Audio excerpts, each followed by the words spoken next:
About being tone policed even when silent? My silence also is an attitude. Bruh, I cannot even tell y'all how many times I got this from so many supervisors, especially while I was in grad school. Excited to have you, amazing viewer. It's not by coincidence. I'm glad that you've come in and watched this video. And my black folks, come here. We have to talk here. So here it is, here we are, and this video is about black women around white spaces, in white spaces generally, especially in workplaces, in schools. Also, how are they viewed? So this lady came and shared her experience, and so many people reacted to the video, and it appeared that she's not the only one facing this. So many people believe that black people cannot be introverted. And why do they believe so? So this is based on so many stereotypes around black women. So many people believe them to be loud, gossip, spitting, depressed, unhappy, unapproachable, mean, and all this. You can add to the list if you're a black woman, especially in white spaces. I would say those who are not living in Africa, obviously, maybe if you're living in Africa but you're working in a white space. So these are the people I'm addressing here, and let's dive into this and see how it unfolds. Don't forget to leave your thoughts and also subscribe to the channel as we get going. How about being tone policed even when silent? My silence also is an attitude. Bruh, I cannot even tell y'all how many times I got this from so many supervisors, especially while I was in grad school. Like, oh, Shonda, you're too quiet. You're not engaging with the other students. You're not talkative enough. Like, what do y'all want me to do? Freestyle? I'm not about to sit here and talk when I have nothing to say. But then I was reading an article about this, and it made so much sense. It's called Black Women Aren't Allowed to Be Introverted. I need y'all to look this up. The author's name is Sequoia Holmes, but listen to this one part. She said, as a self-identified introverted black woman navigating mostly white spaces, I often find that my peers and coworkers have preconceived assumptions about who I am based on black womanhood. When I fail to live up to the funny, entertaining, sassy black woman stereotype, they're quick to assume my failure to entertain is because I don't like them. When I tell y'all, everything literally can be traced back to racism. Quiet. I don't talk, and I shouldn't be reprehended because I don't talk. And then on top of that, what they will do is try to get any type of reaction out of you. If they can't get a positive one, best believe they're going to get a negative one. So then when you do finally give them that negative attention, now it's, let's go to HR. Now it's, you're being aggressive. Now it's, you being mean.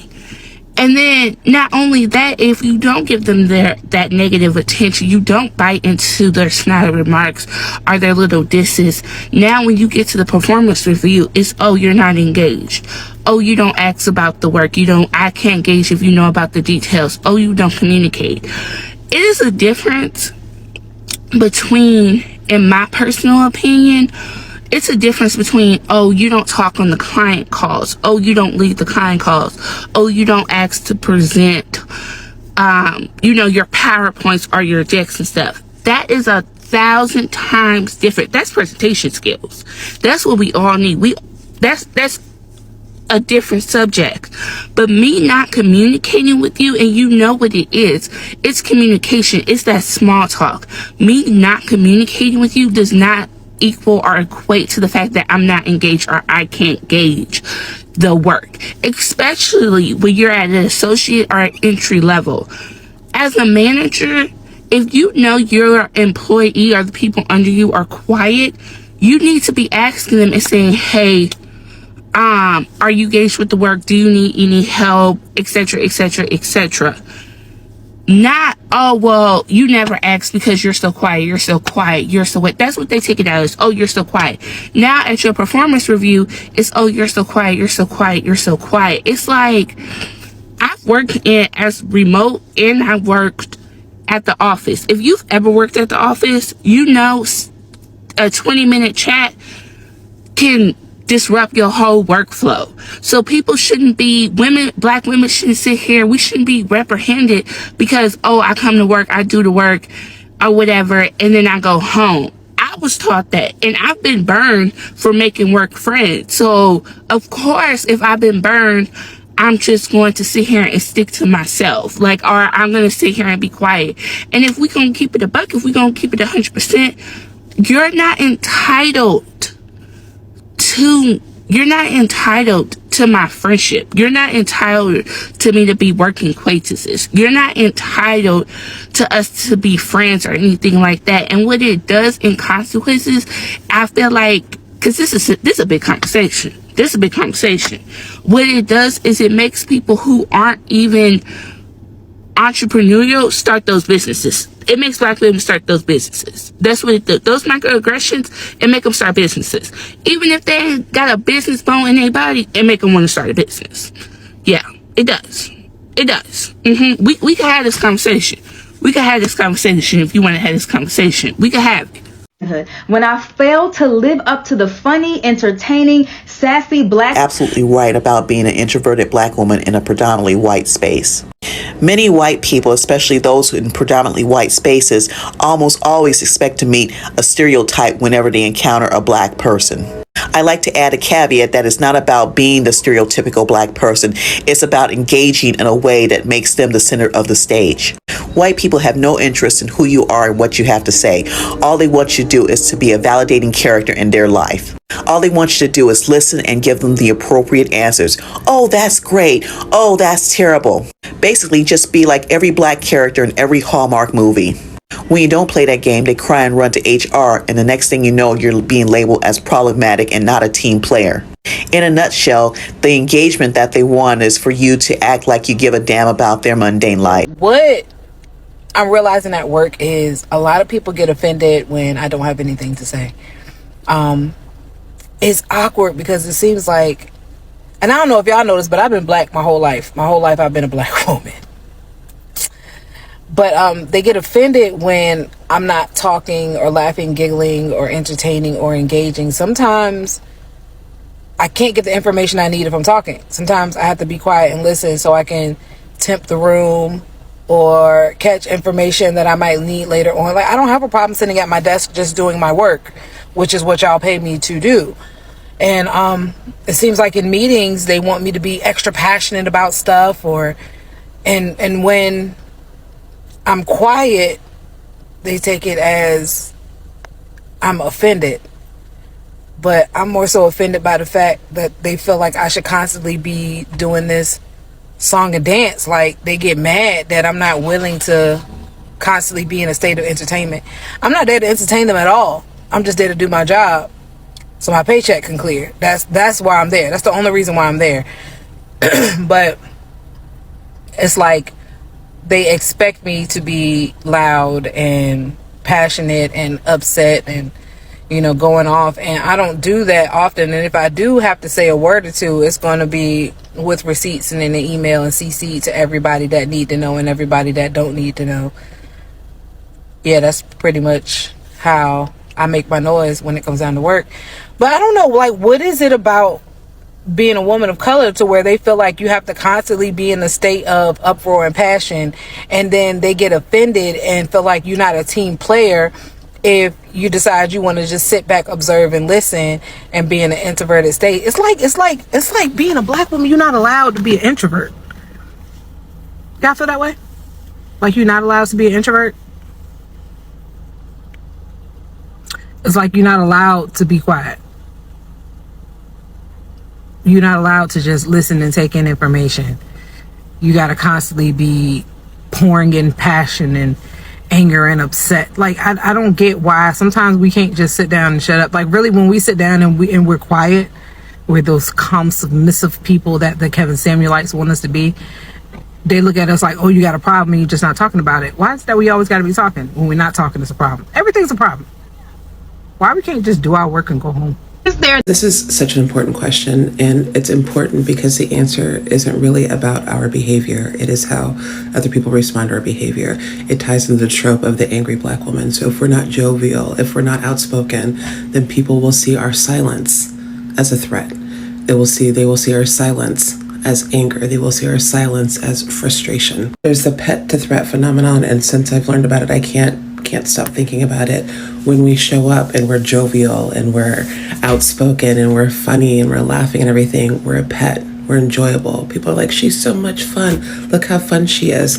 But the moment that we let that down, the moment that we unmask and just feel our feelings, then we are seen as human beings. Or then people are faced with the reality that we are human beings and we are not just here for the entertainment of others. I also believe that sometimes our silence scares other people because they think that we might potentially be plotting something or trying to figure something out or looking for some way to be combative, where sometimes we're just silent because we're silent. This is a lot of words to say that this is just a reminder that the humanity of Black women is disregarded on so many levels, to the point that we aren't allowed to feel our own emotions without being seen as a threat to somebody else. We get to feel what we need to feel, and we should be able to feel the way that we need to feel. And it is the responsibility of other people to understand that and to not be offended by the fact that we are not smiling in their face and putting on a show for them. Like you looking at,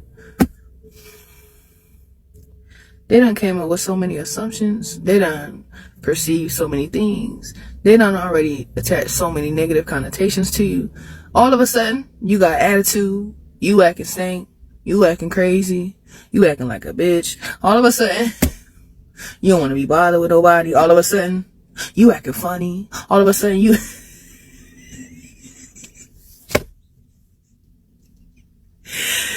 You're not saying nothing. You just chilling. Like, you're not... As a Black woman, what I'm realizing, you can't just be in your own zone. Like, you can't just be in your own world. You can't just... I remember I was in the store randomly, and this man was in my way, right? And I'm focused because I'm doing what I do for work. And I'm like, just trying to get past the man. He gonna say, well, you just in your own little world. No, I'm not, sir.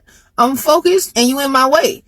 But because I'm focused and paying attention to what I'm doing, you felt the need to say something to me because I wasn't paying attention to you. And I wasn't in your way. You was in my way. So I was waiting for you to get up out my way.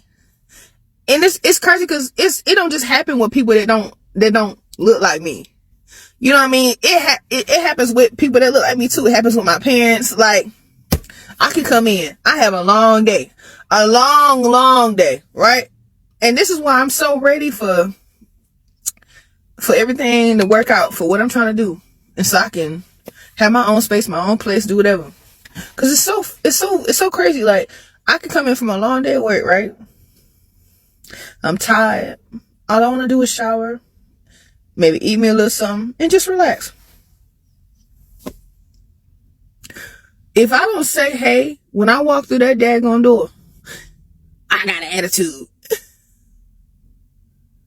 I'm acting like I did something. I'm acting difficult. I'm being complicated. I'm like, I can go in a room, shut the door, take my clothes off, come out, use the bathroom, go back in the room, shut the door. My mama screaming my name. And I'm like, I gotta come out because you annoying at this point because you keep calling my name back to back. And I'm like, what's up? What's wrong with you? What's wrong with you? What's your problem? Nothing. I had a good day, but it was long. I just wanted to chill out and relax. I don't really feel like talking. Why do I always have to feel like talking? As a Black woman, why I gotta always feel like talking? It's not my job to entertain you. It's not my job to be your shoulder to lean on, your hand to hold all the time. Now, I give you that sometime, okay? But sometimes I need some time for myself. And there's nothing wrong with me. I'm fine. I'm great. And see, also, me being a really goofy, like, lighthearted, like, just charismatic person, I noticed also that people I'm close to don't like that. It be strangers that like that about me.